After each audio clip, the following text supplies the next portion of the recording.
afternoon, everybody. It's the best time on radio. It's the time we talk about Nollywood. Today is it's going to be a very interesting edition. Please don't move a muzzle because we're going to be having a very nice time. We're going to be talking to one of Nigeria's most influential actors at the moment. Etim Effiong is an actor, and only a few weeks ago, his directorial debut, The Ed, was in the cinema, and he did very well. The last count, I think it was close to 200 million that the movie did. We're going to be talking today about the movie and a lot about his acting career. Daniel is going to be joining us this afternoon. Don't mind the fact that he's riding, but he's going to be joining us and he's going to be talking to us about his acting career and his journey into directing and his movie that he's doing very well. Daniel, good afternoon. How are you today? Hello, Daniel. Good afternoon. Can you hear me, Daniel? Hello, Daniel. Can you hear me? Okay, while we wait to fix the issues with.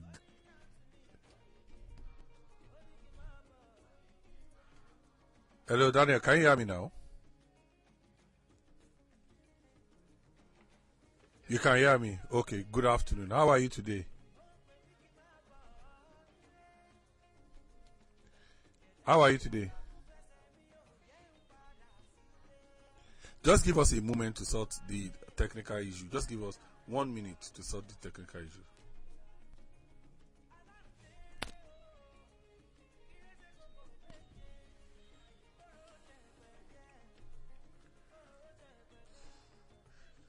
Hello, can you hear me now, Daniel? Daniel, are you there now? Yes, sir. Okay, good afternoon. Yes, how are you today? Well, thank you, sir. Technical challenges wanted to come in between us, but we have overcome. How are you today? Great. And that's what we always do in very Hollywood. We always overcome all the obstacles, no matter how it right. comes. So how are you doing? My first question this afternoon is, I know that you've done over 250 movies, YouTube, cinema movies, series, a lot. And then suddenly you find yourself being the one cutting the shots behind as a director. How was that like? So before I directed The Herd, I first of all went to school in South Africa to study directing. After that, I started directing TV commercials. And after that, while I was directing TV commercials, I directed a documentary film called Skin. And before, I went on to direct The Herd. But while I was doing all of that, I was acting throughout the entire time.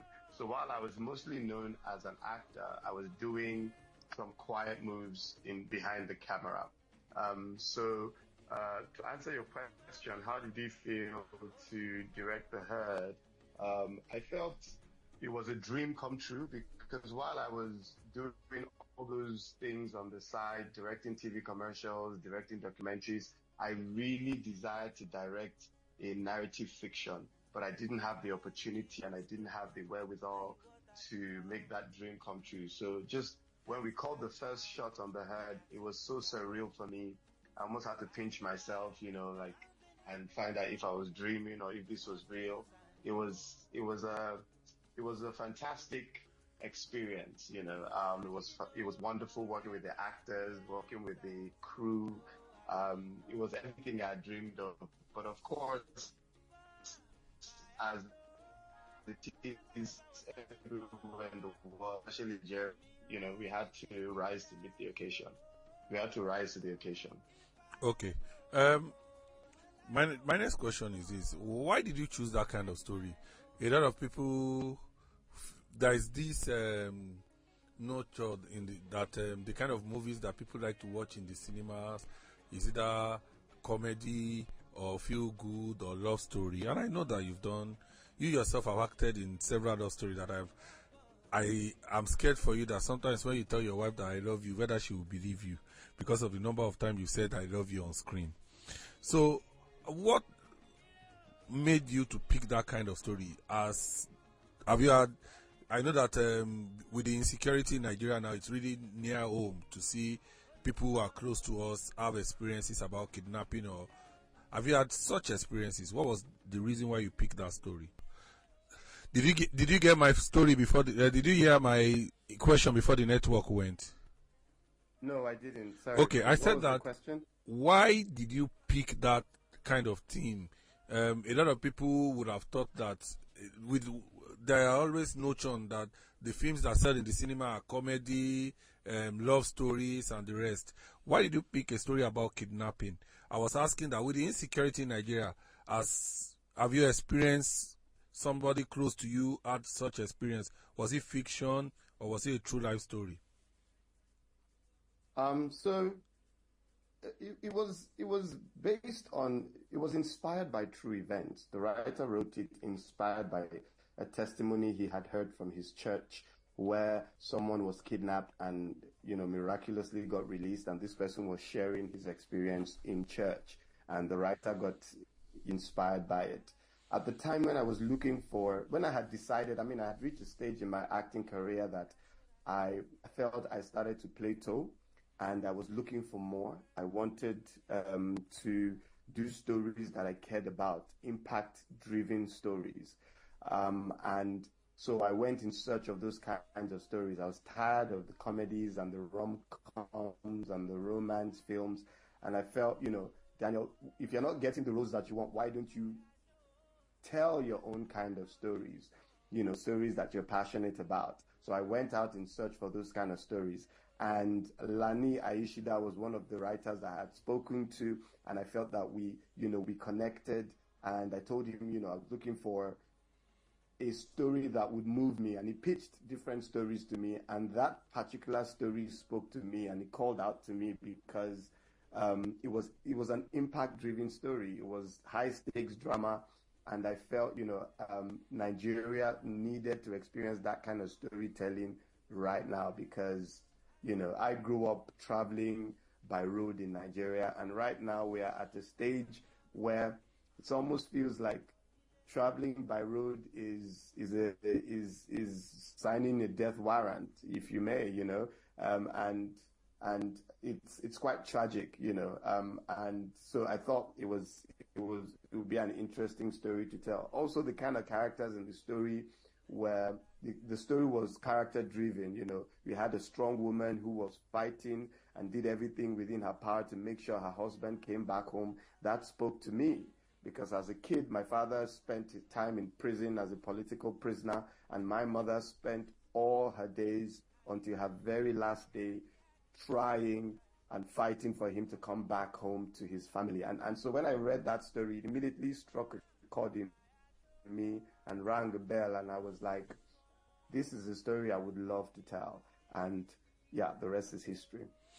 Okay. Um, Congratulations on the success of the movie in the cinema. But I've read Thank you. some stories in the last 1 2 days. I know that the movie is going to be streaming from Friday on Netflix, if I'm right. Yes. So I've read some commentary who are wondering why you didn't give it enough gap. That some people went to the cinema who feel that, oh, why did I have to go to the cinema? I could just have waited and watch at home on Netflix. What's your own reaction to that? Well, to be honest, people are free to speak and say whatever they want to say, but the true story is that from the moment the film premiered and people were talking about the film, we got interest from all over and we got an opportunity.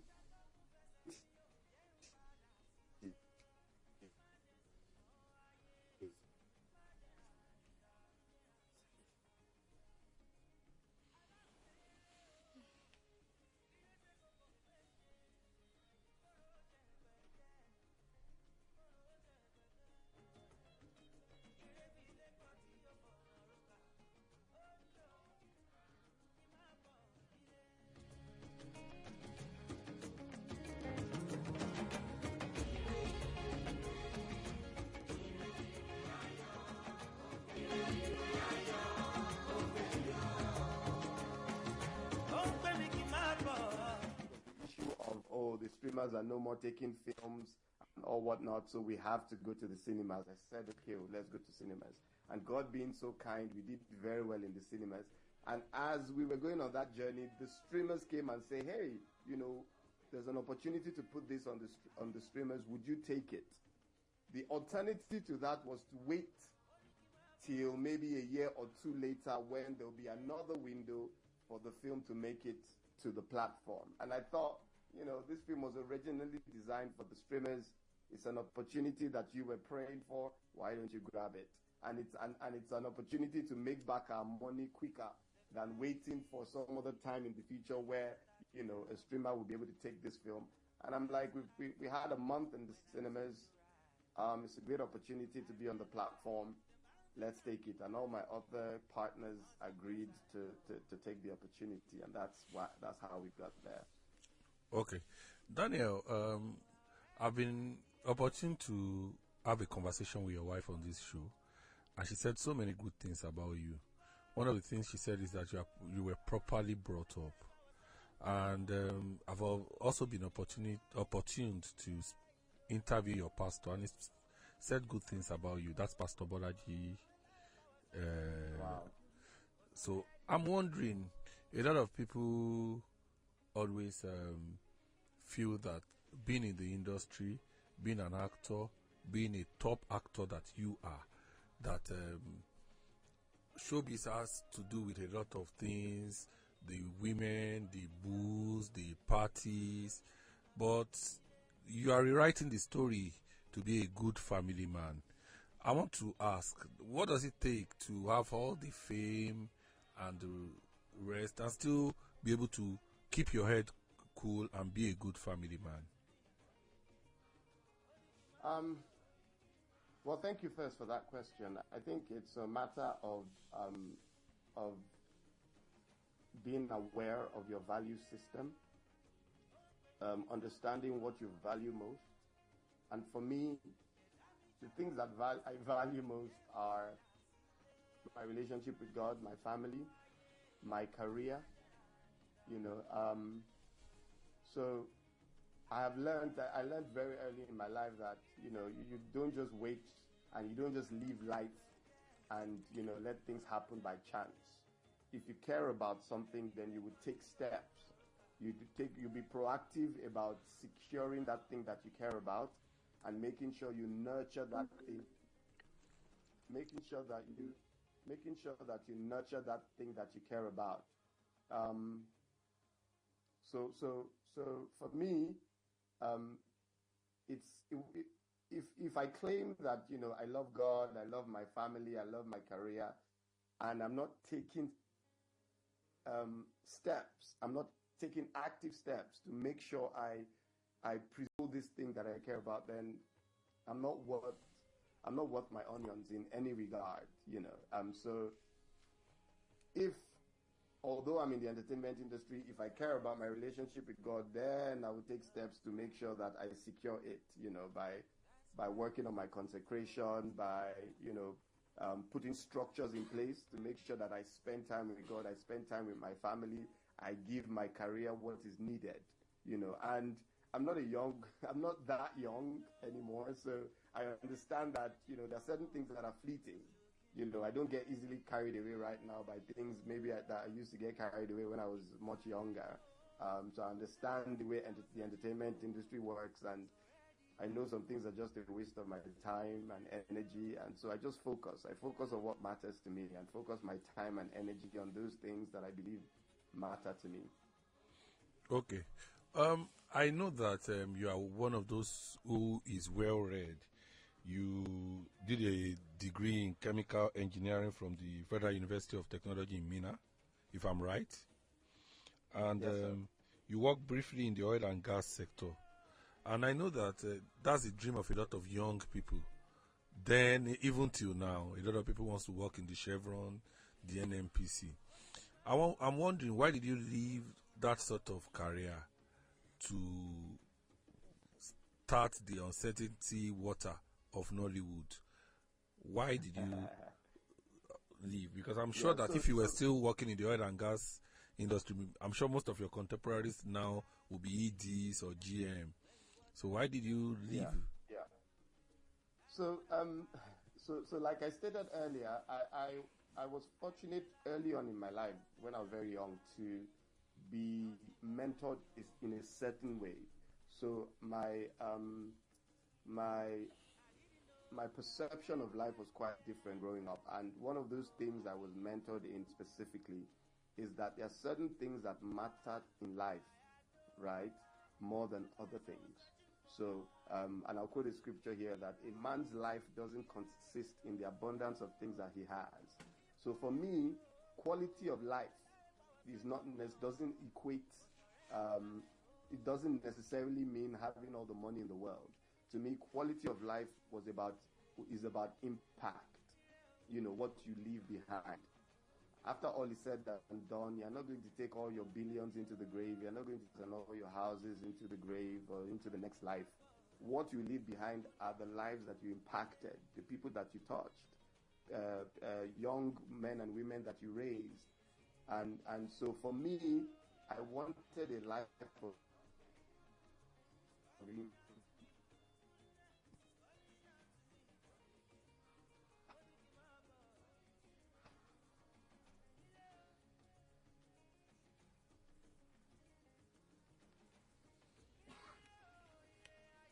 Network.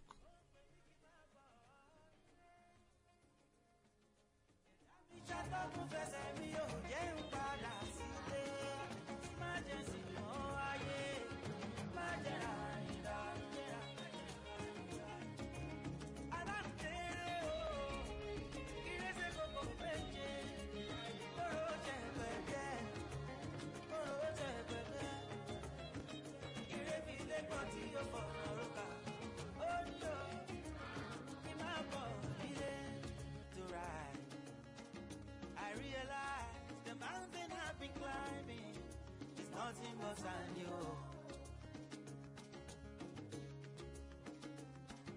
I didn't know.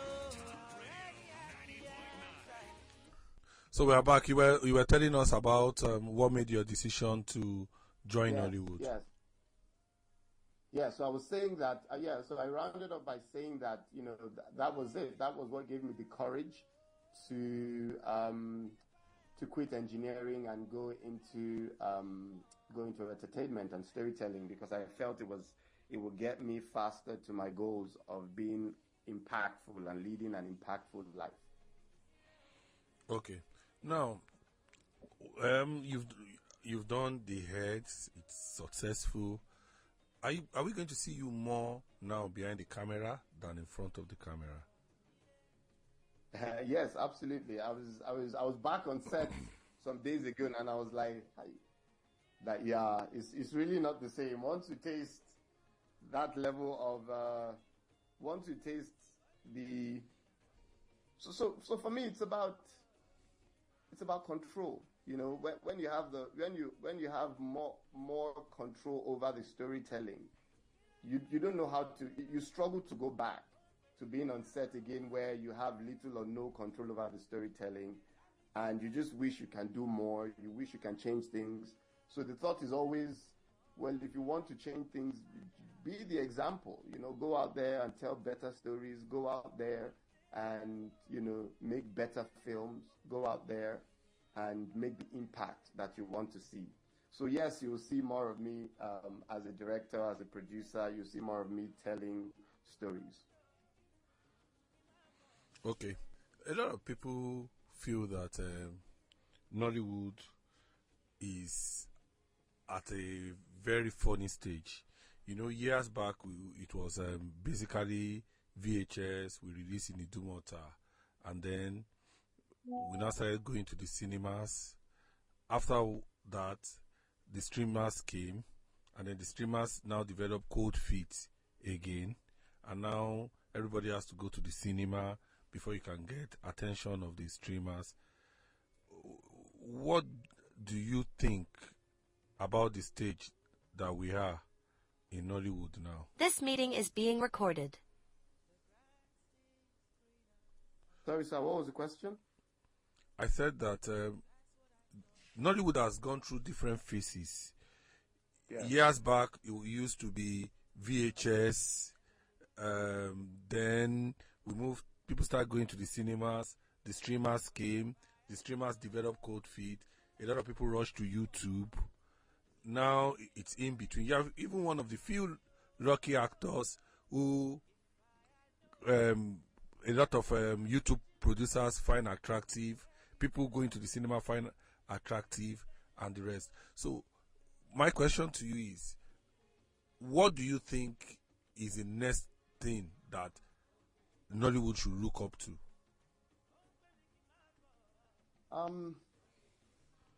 So I think entertainment is evolving alongside technology, so I think the smart thing to do would be to try and be at the cutting edge of technology, while you don't lose track of your past, where you're coming from. Of course, you preserve heritage, but you must also be forward thinking, be at the cutting edge of technology, listen to changing tastes and desires, especially in the younger audience, because they are the future. We see that young people, have a very short attention span. They're mostly on their phones, consuming very short content. So I think that's, and we see a rise in content creators across board and across platforms. So I think it'll be interesting to see how Nollywood can adjust to that, and we're seeing it already. We're seeing more and more mainstream actors opening YouTube accounts, partnering with content creators, partnering with Instagram and top comedians, and doing different challenges and doing different viral content. I think that's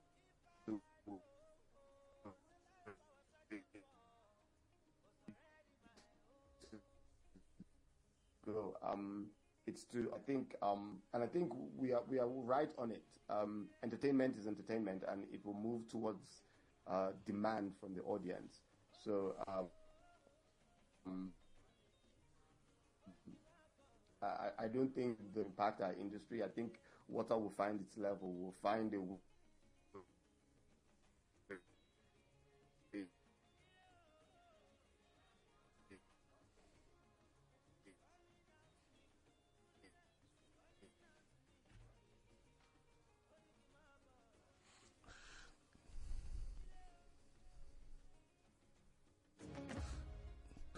The network is a liar. No matter what the network does, we shall finish this interview today. So, Daniel, Yes, sir. are you there? I know that Yes, sir. young little children, they get attracted to what they see. You're an actor, a fantastic one for that matter. Your wife is involved in entertainment. She has a festival. She manages talent. So I want to find out, are your children moving towards entertainment? Well, we have 3 beautiful kids, and this morning my daughter told me that I want to be. I mean, kids say things all the time, but this morning my daughter told me, "Daddy, I want to be an actress just like you," and and I laughed because the kids are very impressionable. But the truth is, of course, I would do exactly what my parents did for me, which is allow me to choose my own path, but guide me along that path and help me make wise decisions. It's important to get an education. It's important to get exposure. It's important to try out things and not just get stuck on something. It's important to let a child's creativity shine forth, because they've been created in a certain way, and they have talents and gifts inherent in them, and it's important to help them develop these different things, different talents and different gifts, and not just get carried away with what exists, around them. Okay. With the insecurity in the country, and coming around the time that your film is doing very well, and you just look at what has happened in the last 72 hours. I've seen a lot of your colleagues come out to talk. I've seen Kemi Lala do a tweet. I saw Debo Macaroni also putting his voice behind it. Just before we entered the studio, I saw the tweet of Femi Adebayo too, and another actress, Buki Aruba, actually did a video because she's actually from the village which was attacked 2 days ago. I'd like to ask, does it bother you, the insecurity, and how do you feel, and what do you think we could do? The truth is, yes, I get bothered by it a lot, because funny enough, I schooled in the north. I was born in the north. I spent a lot of time in the north. I have many friends in the north, and it does bother me. I was in Mina when there was a religious crisis in the university. I was there at that time, so I saw I saw students from a particular religion attacking students from another religion, right there when I was on campus. So I've been exposed to these realities somewhat, and it leaves me very bothered. But I also understand that it's a sweeping tide that is a tide that is sweeping across the world and not just Nigeria. I also understand that Nigerians must be proactive in not just talking about it, but doing something about it in whatever way that you can, extinguishing religious intolerance everywhere we find it. I mean, you might not be the president or governor or a police officer or soldier, but you can do your own little bit by contributing to that voice of not insulting people on social media just because they have a different idea to you, or a different point of view, or a different religion, or a different alliance. Allow for tolerance, allow for freedom of expression, so you can do your own little bit by fighting intolerance wherever you find it. I think we should start from there. Ask the question, what can I do, to change this tide sweeping across the world, this intolerance. If in Nigeria it might be religious intolerance, somewhere else it might be tribal, somewhere else it might be political views, left versus right. It's just versus right. It's just a tide of intolerance sweeping across the world right now, and it's sad, but we can't just hold hands and say, oh, too bad. We must do our own little bit to fight it. All right, thank you so much. My last question before I let you to go, I won't let you go without asking you this. What are the works that your fans should look up to, and also, are you thinking Hollywood collaboration, or thinking how to take your thing beyond Nollywood? Because right now you have captured Nollywood. I think I must walk before I fly. So I think it's my first film. I have other stories I'd like to explore within this space right now. And there are other stories I'm cooking. I'm looking for the right kinds of collaborators to work with.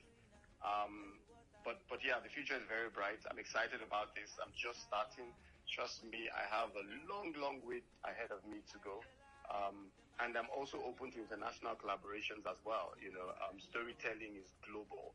It's a global phenomenon. And if you tell a good story wherever you are, it can travel. So what's to say that tomorrow someone in America watches the head and says, oh, interesting, who's the person that worked on this film? I'd like to work with him, or, I'll go show it at a festival somewhere and get producers for my next film. I really believe in collaboration, because film is a collaborative sport, and I can collaborate across board, and I'm looking forward to that, actually. All right, thank you so much, Daniel, for your time. We wish you all the best in the collaborations, in the projects ahead. We wish you all the best as the film starts streaming tomorrow on Netflix, and all the best as you continue to make people happy at home. Thank you for your time, and all the best, and I'm sure we'll talk some other time. Have a nice day. Thank you, sir. Thank you, sir.